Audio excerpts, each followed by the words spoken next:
हरे कृष्णा। प्रिय भक्तजनों, जैसा कि आप सभी जानते हैं कि देवसैनी एकादशी से लेकर देव उठनी एकादशी तक चातुर्मास का समय होता है।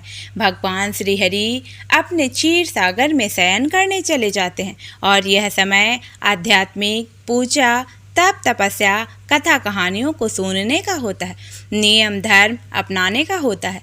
कहते हैं कि इन 4 महीनों में जो भी साधक नित्य प्रति भगवान श्रीहरि और भगवान भोलेनाथ की कथाओं को सुनता है, दान धर्म करता है, तप करता है, भगवान उसकी सभी मनोकामनाओं को पूरी करते हैं। तो आज मैं आपको सुनाने जा रही हूँ पूरे चातुर्मास में सुनी जाने वाली भगवान श्रीहरि की बड़ी ही सुंदर और पवित्र कथा।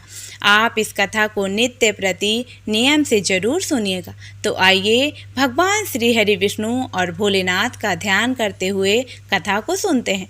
एक समय ऐसा था जब दैत्यराज बाली तप और पराक्रम से इतने शक्तिशाली हो गए थे कि उन्होंने इंद्रलोक सहित तीनों लोकों पर अधिकार प्राप्त कर लिया था। वे अत्यंत धर्मपरायण और दानशील भी थे, परंतु उनके बढ़ते हुए प्रभाव से देव चिंतित हो उठे। देवों की प्रार्थना पर भगवान विष्णु ने सृष्टि में संतुलन स्थापित करने के लिए एक अद्भुत लीला रची। भगवान विष्णु ने एक छोटे से तेजस्वी बामन ब्राह्मण बालक का रूप धारण किया और राजा बाली द्वारा आयोजित किए गए विश्वजीत यज्ञ में पहुंच गए। बाली दान वीरता के लिए प्रसिद्ध थे।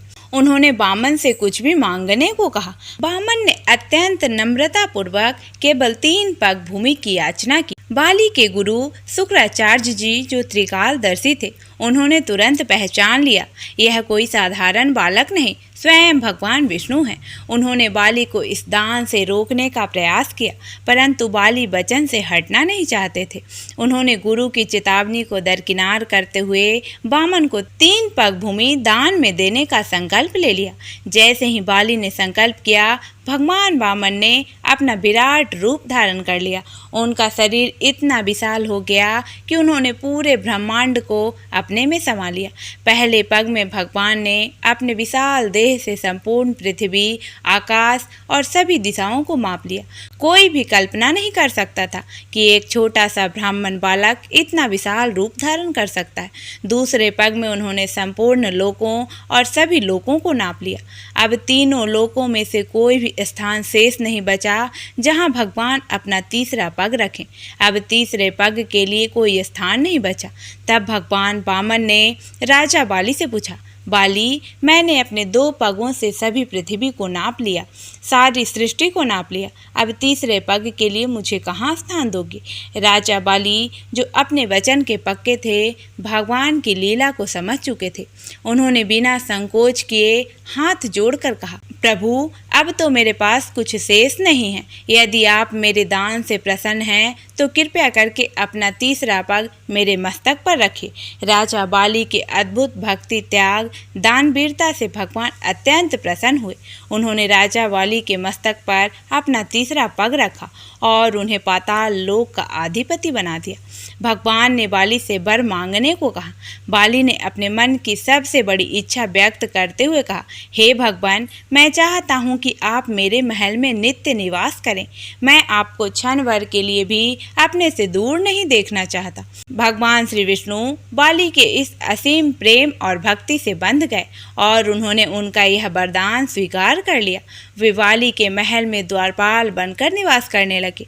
जब भगवान श्री हरि विष्णु लंबे समय तक अपने लोक से नहीं लौटे तो उनकी अर्धांगिनी देवी लक्ष्मी चिंतित हो उठी। नारद जी से भगवान के पाताल लोक में निवास करने की बात जानकर देवी लक्ष्मी राजा बाली के पास पहुंची। उन्होंने राजा बाली को अपना भाई बनाया और रक्षाबंधन के पवित्र धागे से बांधा। इस स्नेह के बदले में लक्ष्मी जी ने बाली से एक वचन मांगा कि भगवान विष्णु को उनके वचन से मुक्त कर दो। राजा बाली, जो स्वयं भगवान के परम भक्त थे, उन्होंने देवी लक्ष्मी के अनुरोध को सहज स्वीकार कर लिया। तब भगवान विष्णु ने बाली को आशीर्वाद देते हुए कहा कि वे देवसैनी एकादशी से देव उठनी एकादशी तक 4 माह के लिए पाताल लोक में बाली के यहाँ निवास करेंगी। यह अवधि चातुर्मास कहलाती है। इस प्रकार से देवसैनी एकादशी बहुत ही पवित्र दिन है, जब भगवान विष्णु अपनी लीला के अनुसार योग निद्रा के लिए क्षीर सागर में शयन करते हैं और राजा बाली के वचन को निभाने के लिए पाताल लोक में निवास करते हैं। प्रिय भक्तजनों, एक और यह व्रत कथा हमें भौतिक कष्टों से मुक्ति दिलाती है, तो दूसरी भगवान की भक्ति के प्रति अगाढ़ प्रेम और लीलाओं का स्मरण कराती है।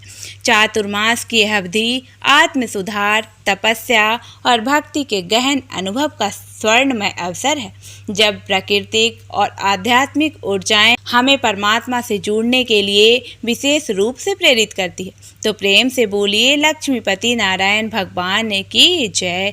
प्रिय भक्तजनों, अब आइए सुनते हैं भगवान श्री कृष्ण की एक बड़ी अद्भुत कथा। भगवान श्री कृष्ण को पाने के लिए 3 दिन तक मरे हुए ऊंट के अंदर छिपी रहीं। आप सभी से अनुरोध है कि इस कथा को पूरा जरूर सुनिएगा। यह कथा श्री कृष्ण के भक्त करमती बाई जी की है। करमती बाई जी शेखावत राजा के पुरोहित श्री परशुराम जी की पुत्री थी। उनका निवास स्थान खंडेला राजस्थान था। परशुराम जी अधिकतर भागवत चर्चा और नाम कीर्तन में लीन रहते। भागवत चर्चा और नाम कीर्तन का प्रभाव अत्यंत गहरा था। करमती बाई बचपन से ही भागवत चर्चा सुनती रहीं। महाभक्त के घर में जन्म लेने और नियमित भागवत चर्चा सुनने से उनके हृदय में प्रभु श्याम सुंदर के प्रति गहन अनुराग उत्पन्न हुआ। बाल्यावस्था में ही उनके मन में यह बात बैठ गई कि श्याम सुंदर ही उनके जीवन साथी हैं और सब कुछ माया मात्र है। पुराने समय में बच्चों को पवित्रता बनाए रखने के लिए यौवन अवस्था आने से पहले ही विवाह कर दिया जाता था और पुत्री यौवन अवस्था आने तक अपने माता पिता के पास रहती, फिर गौना होने के बाद वे पति के साथ रहती। ऐसा ही करमती बाई जी के साथ हुआ। उनका विवाह बचपन में हो गया। किशोर अवस्था की ओर कदम बढ़ते ही उनका गौना तय हुआ। उनके ससुराल के लोग उत्साह से उन्हें अपने साथ ले जाने आए। परशुराम जी ने बेटी के गौने के लिए सुंदर वस्त्र आभूषण तैयार कराए, लेकिन जब करमती बाई को यह पता चला उन्हें ससुराल जाना है तो उनके मन में भारी चिंता उत्पन्न हुई। उन्होंने सोचा ससुराल वाले में भागवत चर्चा भक्ति नहीं होगी, वहाँ शायद राम कृष्ण हरि का नाम भी नहीं होगा। उनके मन में गहरी पीड़ा थी कि बचपन से लेकर अब तक जो भागवत चर्चा उनके जीवन रेखा थी वह ससुराल में संभव नहीं होगी। उन्होंने निर्णय लिया यदि भक्ति और भजन नहीं हो सकते तो ऐसा जीवन व्यर्थ है। उनके मन में विचार गहराई गई तो सीमा गया कि संसार का कोई सुख अस्थायी नहीं। पति का रूप, यौवन, धन सभी समय के साथ समाप्त हो जाएंगे। करमती बाई ने निश्चय किया उनका जीवन केवल श्री कृष्ण को समर्पित है। उन्होंने महसूस किया कि जन्म मरण, सुख दुख, संपत्ति विपत्ति सब माया का प्रपंच है। इस सत्य को जानकर उन्होंने मन और बुद्धि को प्रभु में समर्पित कर दिया। करमती बाई जी ने निश्चय किया कि हड्डी और चमड़ी से बना शरीर केवल तब तक सार्थक है जब तक प्रभु का चिंतन और सेवा में लगा रहे। बचपन से प्रभु की चर्चा सुनने के कारण उनका जीवन एक उच्च स्थिति में पहुंच चुका था। वे इस निष्कर्ष पर पहुंच चुकी थीं उनका वास्तविक जीवन श्री कृष्ण और उनकी राजधानी वृंदावन है। करमती बाई जी ने एक रात देखा कि सभी लोग सो गए हैं। उन्होंने आधी रात के समय माता पिता को मन से प्रणाम किया, श्री कृष्ण को याद किया और आंसू बहाते हुए घर से निकल पड़ी। वे संसार के सुखों को छोड़कर निश्चय पूर्वक प्रभु के शरण में चल पड़ी। पति के साथ मिलन का समय था। नवविवाहित होने का कारण सांसारिक सुखों की भरमार थी, लेकिन उन्होंने दृढ़ निश्चय किया कि अब से प्रभु के सिवा मेरा कोई नहीं।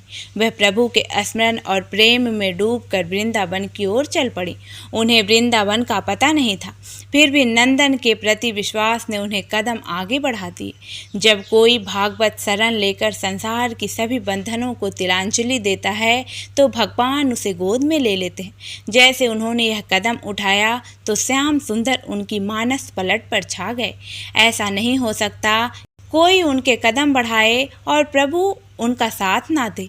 जैसे उनके कदम आगे बढ़े, वृंदावन बिहारी ने अपने रूप माधुरी से उनके मन को आकर्षित कर लिया। प्रभु की शोभा अनोखी है। मोर मुकुट से सजी हुई अद्भुत छवि, घुंघराली अलौकिक झलक, चंदन तिलक से सुशोभित ललाट और कमल की तरह सुंदर नेत्र, ऐसा लगता है जैसे यह कह रहे हैं कि तुम्हारे लिए मैं प्रतीक्षा कर रहा था। आओ मेरे पास कदम बढ़ाओ, मैं तुम्हारे स्वागत के लिए तैयार हूँ। उनके मन में अलग अलग तरंगे उठ रही थी। सोच रही थी कि वृंदावन जाऊंगी, मुझे प्रभु मिलेंगे। जब प्रभु मिलेंगे तो दौड़ के उन्हें गले लगाऊंगी। जब प्रभु मुझे गले लगाएंगे तो मैं उनके चरणों में लौट जाऊंगी। प्रातःकाल करमती बाई जी का नियम था कि जैसे उठती प्रभु के मधुर नाम का उच्चारण करती, लेकिन आज तो कुछ अलग था। उनके कमरे से उनके परिवारजनों की कोई आवाज़ नहीं आई। जैसे कुछ लोगों की अलार्म की घड़ी से नेत्र खुलते हैं, वैसे उनकी माँ के नेत्र करमती बाई के नाम कीर्तन से खुलते थे। आज नाम कीर्तन नहीं हुआ। माँ ने सोचा कि रिश्तेदार आए हैं, शायद करमती बाई देर से सोई होगी। वह कमरे में गईं, लेकिन करमती बाई जी नहीं थी। अब तो हलचल मच गया, पूरे घर में खोज हुई, लेकिन करमती बाई कहीं नहीं मिली। माता पिता को दुख हुआ। सबसे बड़ा दुख था ससुराल वालों को क्या जवाब देंगे। लोग कहेंगे लड़की भाग गई। यह समाज में सबसे बड़ा कलंक है। उन्होंने जहाँ खोजा, नगर में दूत दौड़ाए। राज पुरोहित होने के कारण सूचना राजा तक पहुंची। राज सैनिकों को खोज में लगा दिया गया। करमती बाई ने देखा राज सैनिक घोड़ों पर सवार होकर उनकी ओर आ रहे हैं। उन्हें समझ आ गया कि पिताजी ने खोज शुरू कर दी है। अब वह क्या करे, भागने का अवसर नहीं था। तभी उनकी नज़र ऊंट के कंकाल पर पड़ी। यह कंकाल गीधों और सियारों द्वारा खाया हुआ था, पूरी तरह सड़ गया था। भारी दुर्गंध आ रही थी। करमती बाई उसी कंकाल के भीतर छुप गईं। उनके मन में केवल एक भाव था, श्री कृष्ण का मिलन। वह दुर्गंध भी उन्हें प्रिय लगी, क्योंकि उनके हृदय में केवल प्रभु का चिंतन था। भक्त के लिए ऐसी स्थिति में भी दुख नहीं होता, उसके लिए नरक भी आनंदमय हो जाता है। राज सैनिक चारों ओर खोज कर रहे थे, लेकिन किसी के मन में यह विचार नहीं आया कि यह इस कंकाल के भीतर हो सकती है। 3 दिन 3 रात तक वह उसी दुर्गंध भरे कंकाल में छिपी रही। ना कोई दुख, ना कोई घृणा, ना कोई शंका, ना कोई प्रभु से कोई शिकायत। यह प्रेम का नियम है। प्रेमी कभी अपने प्रियतम पर उंगली नहीं उठाता। वह सोचता है, हम तो आपके नाम पर निकले हैं, मुझे यहाँ रुकना पड़े, इसमें भी आपकी लीला है। चौथे दिन उठ के कंकाल से निकली। उसी समय वहाँ तीर्थ यात्रियों का एक दल निकला, जो नाम कीर्तन कर रहा था। वे उनके पीछे चल पड़ी। सब गंगा स्नान के लिए जा रहे थे। गंगा जी की शोभा देखकर करमती बाई भी स्नान करने लग गईं। स्नान के बाद विचार किया कि सोने का हार, अंगूठी, कंगन, यह सब भागवत मार्ग के पथिक को शोभा नहीं देते। उन्होंने कीमती आभूषण ब्राह्मणों और पुरोहितों को दान कर दिए। वृंदावन जाने का विचार करने लगी। गंगा स्नान के बाद वृंदावन धाम की यात्रा पर निकल पड़ी। वह उन्होंने अपने कपड़े भी त्याग दिए। वृंदावन में उन्होंने वट वृक्ष के पत्तों से अपना शरीर ढक लिया और पूरे शरीर पर गीली मिट्टी का लेप लगा लिया। यह गजब वैराग्य था। वे दिन रात भजन में लीन हो गए। उस समय वृंदावन का वास अत्यंत ही कठिन था। जंगलों में से भेड़िए, चीते, सांप, बिच्छू जैसे जीव घूमते थे। सुविधाएं नहीं थी। केवल सच्चे भागवत प्रेमी ही वृंदावन में रह सकते थे। करमती बाई के पिता परशुराम जी ने सोचा, श्री कृष्ण की रूप माधुरी की चर्चा सुनकर शायद करमती बाई का हृदय विकल हो उठा होगा। शायद वह वृंदावन चली गई होगी। उन्होंने तय किया कि उसे ढूंढने वृंदावन जाएंगे। वृंदावन पहुंचकर उन्हें पता चला कि एक नव युवती जो अत्यंत ही वैराग्यपूर्ण जीवन जी रही हैं, तपस्या में लीन थीं। उन्हें लगा वह उनकी बेटी ही हो सकती है। वे एक वट वृक्ष पर चढ़ गए। उन्होंने देखा ब्रह्म कुंड पर कोई गहन ध्यान में बैठा है। उनकी आंखें बंद थी। अश्रुधारा प्रवाहित हो रही थी। भूमि भी उन आंसुओं से गीली हो चुकी थी। यह देख परशुराम जी का हृदय भर गया। उनसे रहा नहीं गया। वे चिल्लाकर रो पड़े। वे वृक्ष से नीचे उतरकर थोड़ी देर बैठे रहे। रहे, यह सोचकर कि उनकी आंखों से आंसू खुल जाए। उन्होंने जब देखा करमती बाई की आंखें नहीं खुल रही तो वे उनके चरणों में लिपट गए। करमती बाई के पिता ना केवल बड़े विद्वान थे, बड़े भक्त भी थे। इतने बड़े विद्वान होने के बाद भी पिता के मन में लोक लाज का इतना प्रभाव था कि उन्होंने करमती बाई के चरणों में गिर कर कहा, तुमने हमारी नाक कटवा दी। हम राज पुरोहित हैं। जो लोग हमारे सामने दंडवत करते थे वह अब हमारी निंदा कर रहे हैं। तुम मेरे साथ वापस चलो ताकि लोग हमारा उपहास ना करें। अगर तुम्हारा ससुराल जाने का मन नहीं है तो मत जाओ, घर पर रहो, ठाकुर जी की सेवा करो। यह जंगल है, यहाँ सिंह चीते शरीर को नष्ट कर सकते हैं। मुझे तुम्हारी सुरक्षा की चिंता है। करमती बाई ने उत्तर दिया, पिताजी आपकी बात सत्य है। जिसका प्रभु में अपनापन नहीं उसकी तो नाक पहले ही कट चुकी है। वह जीवित होकर भी मृत्यु के समान है। हरि भक्ति से रहित जीवन व्यर्थ है। मैं अब संसार के लोकाचार से ऊपर उठ चुकी हूँ। जिस पर श्याम सुंदर का रंग चढ़ गया उस पर कोई और रंग नहीं चढ़ सकता। आप भी प्रभु का यशगान करें, नाम कीर्तन करें, लोक लाज छोड़ दें। करमती बाई जी के आगे कहा, आप विचार कीजिए, आपको 50 वर्ष हो गए भोगों को भोगते हुए। आपको इनकी रुचि है? क्या आपको उस घर से सम्मान और प्रतिष्ठा से वैराग्य नहीं हुआ? बार बार भोगे हुए विषयों को भोगने की इच्छा उपयोग क्या करना है? किस ज्ञान का लक्षण है? मैंने तो सब भोगों को देखा है, भोगों को नहीं भोगा। अब तो देखने की इच्छा भी नहीं। मैंने केवल श्याम सुंदर के दर्शन का संकल्प लिया है। आप सभी कर्मों को छोड़कर प्रभु के आश्रित हो जाइए। तन मन धन को ठाकुर जी की सेवा में समर्पित कर दीजिए। करमती बाई के वचन सुनकर पिता के मोह जनित अज्ञान का नाश हुआ। उनका भ्रम समाप्त हो गया। एक दिन यमुना स्नान के दौरान करमती बाई को श्री कृष्ण की एक मूर्ति मिली जिसे उन्होंने छिपा दिया था। वह मूर्ति उन्होंने अपने पिता को दी और वापस ले जाकर घर में विराजमान करने को कहा। उन्होंने कहा, यह साक्षात श्री कृष्ण है। इनकी सेवा में तन्मय हो जाओ, निर्विकार बनो, अपने तन मन को प्रभु के चरणों में लगा दो। करमती बाई के दर्शन और कृपा से उनके पिता का चित्त संसार से हटकर प्रभु के चरणों में लग गया। उन्होंने राज दरबार जाना, सांसारिक चर्चाएं करना छोड़ दिया। जब राजा ने बुलाने का प्रयास किया तो उन्होंने उत्तर दिया, अब हमें एक ऐसा दरबार मिल गया जहां से सब कुछ संचालित होता है। अब हमें किसी अन्य दरबार में जाने की आवश्यकता नहीं। राजा स्वयं चलकर उनके पास आए। जब उन्हें प्रभु की सेवा में मग्न देखा तो साष्टांग प्रणाम किया। राजा ने कहा, आपकी ज़रूरत की सभी चीज़ें यहाँ पहुँचा दी जाएगी। करमती बाई जी ने प्रभु श्री कृष्ण के चिंतन में तन्मय होकर वृंदावन में अपने शरीर का त्याग किया। नित्य सेवा में पहुँच गई। ऐसा भक्त सभी योगी ज्ञानियों, तपस्वियों, कर्मकांडियों से श्रेष्ठ होता है। जो केवल प्रभु से प्रेम करता है, केवल प्रभु के लिए जीता है, केवल प्रभु का भरोसा करता है। भरोसा केवल प्रभु का होना चाहिए, किसी और का नहीं। हमने जीवन में बहुत मनमानी की, अब कितना समय बचा है उस प्रभु को ईमानदारी से पाने का। हमने आज तक सुखी होने के लिए अलग अलग खेल खेले। कभी परिवार में आसक्त होकर पूरा जीवन बर्बाद किया, कभी धन में, कभी नशे में, कभी गंदे आचरण में। हमारे कई जन्म ऐसे चले गए। एक जन्म यह खेल भी खेल कर देख लो। जितना जीवन बचा है केवल प्रभु में लगा दो, निहाल हो जाओगे। लेकिन आपको भगवान आश्रित तभी माना जाएगा जब केवल प्रभु का चिंतन, प्रभु का नाम जप, प्रभु के रूप का ध्यान, प्रभु की लीला का गायन, प्रभु का धाम आपके जीवन का आधार बनेगा। यही जीवन की सार्थकता है। तो प्रेम से बोलिए, लक्ष्मी नारायण भगवान ने की जय, बांके बिहारी लाल की जय। हरे कृष्ण। प्रिय भक्तजनों, पूरे चातुर्मास कथा कहानियों को सुनने के लिए आप हमारे चैनल को सब्सक्राइब कर लीजिए और वीडियो अच्छी लगे तो वीडियो को लाइक जरूर कीजिएगा। श्री कृष्ण भगवान का जयकारा जरूर लगाइएगा।